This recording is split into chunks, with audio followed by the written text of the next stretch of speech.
அல்ஹம்துலில்லாஹ். நபி அவர்களின் சுன்னத்தை விட்டதன் விளைவு என்ன என்று நமக்கு விளக்கி கூற மாணவி சஃபியாவை அழைக்கின்றேன்.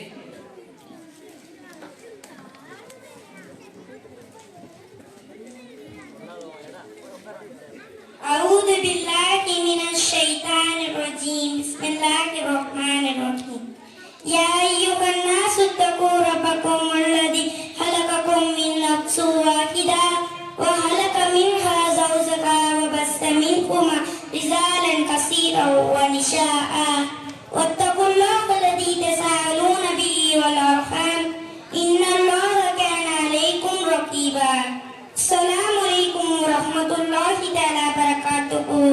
எனக்கு கொடுக்கப்பட்டுள்ள தலைப்பு நபி அவர்களின் சுன்னத்தை விட்டதின் விளைவு. நபி ஸல்லல்லாஹு அலைஹி வஸல்லம் அவர்களின் வழிமுறையை பின்பற்றுவது ஒவ்வொரு முஸ்லிம் மீதும் கடமையாகும். ஒருவர் பின்பற்றாமல் விட்டால் அவர் முழுமையான இறை நம்பிக்கையாளராக மாட்டார். நபி அவர்களின் வழிமுறையை பின்பற்றுவது ஒவ்வொரு முஸ்லிம் மீதும் கட்டாய கடமையாகும். அல்லாஹ் தன் திருமறையில் மேலும் நம் தூதர் உங்களுக்கு எதை கொடுத்திருக்கிறாரோ அதை எடுத்துக் கொள்ளுங்கள், இன்னும் எதை விட்டு விலகுகின்றாரோ அதை விட்டு விலகிக் கொள்ளுங்கள். அல் குர்ஆன் 59வது அத்தியாயம் 7வது வசனத்தில் அல்லாஹ் கூறி காண்பிக்கிறார், நம் தூதர் உங்களுக்கு எதை கொடுத்திருக்கிறாரோ அதுவே மார்க்கமாகும், இன்னும் எதை விட்டு விலகுகின்றாரோ அதை விட்டு விலகிக் கொள்ள வேண்டும், அதுவே ஒரு நம்பிக்கையாளரின் பண்பாகும். இன்று நம்மல்ல எத்தனை பேரு நபியின் வழிமுறைய பின்பற்றவங்களா இருக்கோம். நபியின் சுன்னத்தை மறக்கிற நிலைக்கு மனிதர்கள் தள்ளப்பட்டார்கள். அல்லாஹ் பாதுகாத்தவங்களை தவிர இன்று முன்மாதிரியாகவும் தகுதியற்ற தலைவர்களையும் பணத்திற்காக நடிப்பவர்களையும் முன்மாதிரியாக எடுத்துக்கொள்கிறார்கள். அதனால் தான் அதிகமான குழப்பங்களும் அனாச்சாரங்களும் ஏற்படுகிறது.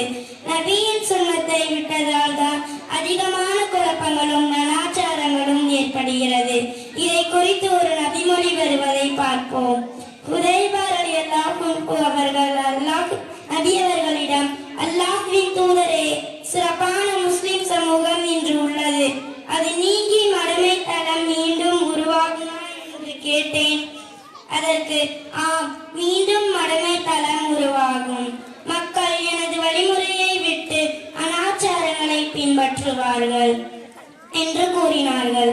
அப்போது நான் அந்த காலத்தில் நடந்தால் என்ன செய்ய வேண்டும் என்று கேட்டேன். அதற்கு முஸ்லிம்கள் அனைவரும் ஒற்றுமையாக இருங்கள் என்று கூறினார்கள். அப்போது நாங்கள் யாரும் ஒற்றுமையாக இல்லை என்றால் என்ன செய்வது என்று கேட்டேன். அதற்கு வழி தவறிய கூட்டங்களை விட்டு புரிந்து மரணம் வரும் வரை மரத்தடியில் வணக்க வழிபாடு செய்து கொண்டிருங்கள் என்று கூறினார்கள். நபியின் வழிமுறையை விடுவதால் அனாச்சாரங்களும் குழப்பங்களும் ஏற்படுகிறது என்று நபி அவர்கள் எச்சரித்து விட்டு சென்றுள்ளார்கள். நபியின் வழிமுறையை விடுவதை குறித்து சஹாபாக்கள் எந்த அளவுக்கு எச்சரித்துள்ளார்கள். நபி தோழர் இப்னு மஸ்ஊத் ரலியல்லாஹு அன்ஹு அவர்கள் காலத்தில் நடந்த ஒரு சம்பவம். இப்னு மஸ்ஊத் ரலியல்லாஹு அன்ஹு அவர்களிடம் ஒரு மனிதர் பக்கத்தில் உள்ள பள்ளிவாசலில் சிலர் ஒன்று சேர்ந்து நபியின் காலத்தில் நாம் பார்க்காத முறையில் திக்ர் செய்து கொண்டிருக்கிறார்கள், அதை நீங்கள் வந்து பார்த்து அதை பற்றி கூறுங்கள் என்று கூறினார்கள்.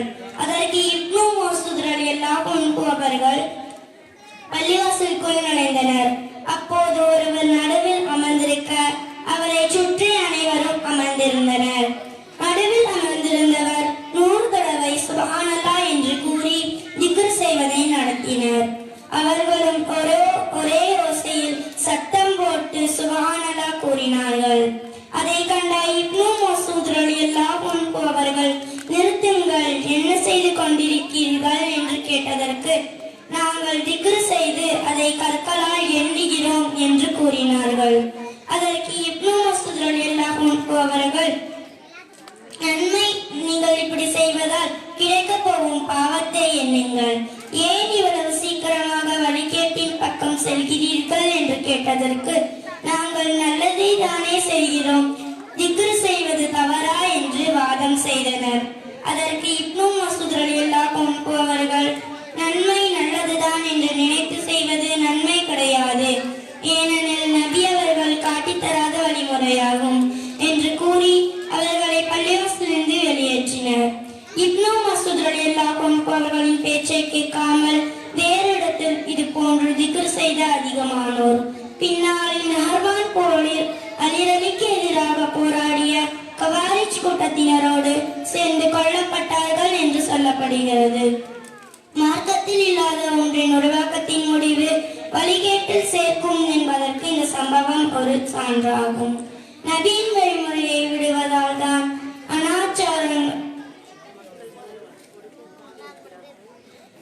நபியின் வழிமுறையை விடுவதால் மக்கள் கவனக்குறைவாக இருக்கிறார்கள்.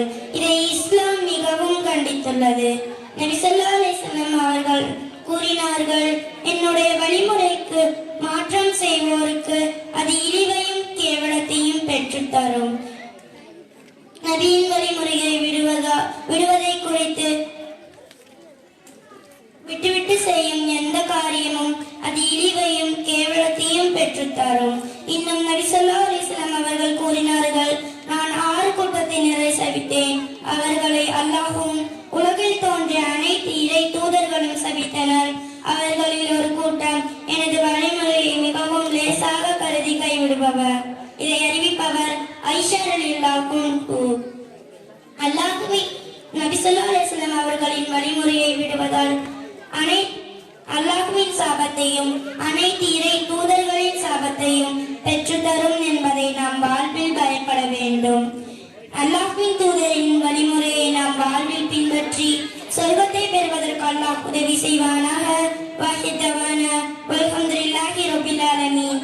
அஸ்ஸலாமு அலைக்கும் வரஹ்மத்துல்லாஹி வபரகாத்துஹு. அல்ஹம்துலில்லாஹ்.